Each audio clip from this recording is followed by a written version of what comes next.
Good morning!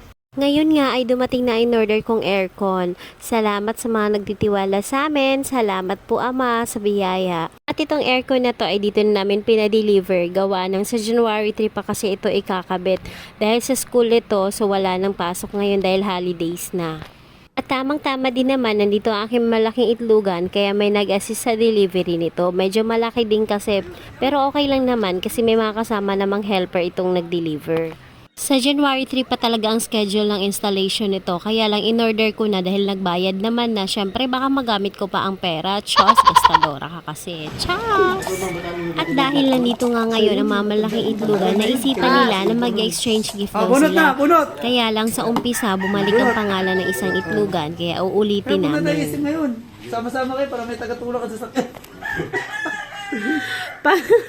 Pag nalobat niya sa sakit, Puno ta akong panganib.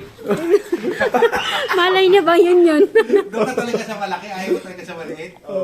Kung sino mabunot ko ha, pangalan ha. Sabay tayong tatlo magbuka. Ay, bukla. Hindi pwede. Sige. Sabay tayo. Sige. Sasabihin niyo lang kung sino kapag may bumalik sa inyo. Oo, balik. Ay! Ayan natin. Tayo na, bigay ko sa akin 1,000. Bigyan mo ko 1,000. Oh, ikaw. Ayun na. Buklat na. Ano tayo? Sabay na eh. Jobo, if talaga yung sa akin. Show mo na. Show mo na. Show mo na mamaya na. If talaga, wala na magawa. Sana sa'yo, final. Ulit ha. Ano yun lang? Show mo, show. Inisipin talaga kanya. Show. Kayo po. So, ito na nga ang twist ng kanilang exchange gift. Dahil ang exchange gift nila ay may halagang 1,000 pesos. Pero kung sino man ang mabunot ni Papa B ay siyang bibigyan niya ng halagang 2,000 pesos. So, parang dodoble. Kaya lahat gustong mabunot sila, diba? Hindi naman po pwede yun. Isa lang ang pwede. Ito na nga, nagyaw-yaw na tong legend namin. Dahil noon daw sila ang binibigyan ng regalo. Ngayon, bakit daw sila na magbibigay ng regalo sa kapwa nila? Yahay kayo, okay? Dahil sa bunutan, ayan, nasunog tuloy yung niluluto ko sa bunutan nyo. Epekto. Epekto ng bunutan. Epekto ng sunog na sausage.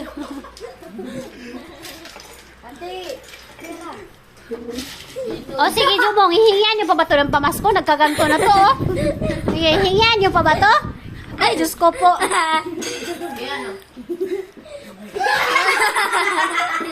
Muntikan ka doon.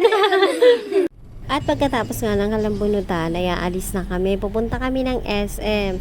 Diba nakakaloka, exchange gift nila pero sama-sama din silang mamimili. At syempre kasama ako, kaya alam na may paniningil na naman ang ina. Pero promise, mabait ako sa part na to. Sila lang talaga ang namili ng kalampang exchange gift. Ako talagang hindi talaga ako namili. Itong aming bunso lang ay may nakita siya mga stuffed toys na nakakuha siya ng dalawa. Yung lamang ang naidagdag sa bayarin ni Papa B. At namili na kaagad sila pagdating namin sa loob ng SM Store. Ako naman din na nakapag-video dahil humiwalay kami sa kanila. Dahil 6 PM na nga ay dito na rin kami maghahapunan. Nauna nga dumating ang food namin ni Papa B. Yung hinihintay pa namin yung food ng mga itlugan. Kaya umalis muna ako dahil may nakita akong black scoop dito. Matagal-tagal na rin kasi ako hindi nakakain ito dahil wala na yung branch doon sa may BF. Dito na lang ang may branch. So malayo-layo sa akin. Kaya ngayon dito kami, sinamantala ko na. Tapos tamang-tama, may nakapromo din sila. Buy 2 drinks, may free na isang classic milk tea.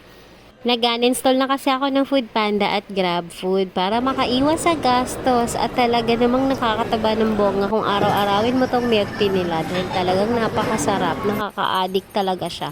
Kaya iwas-iwas muna at ngayon nakita ko talaga siya almost a year na rin kasi kaya talagang umorder na ako dito at bumalik na agad ako. At pagkatapos nga namin kumain, dumiretso na kami sa grocery. Salamat sa panunood, bukas ulit!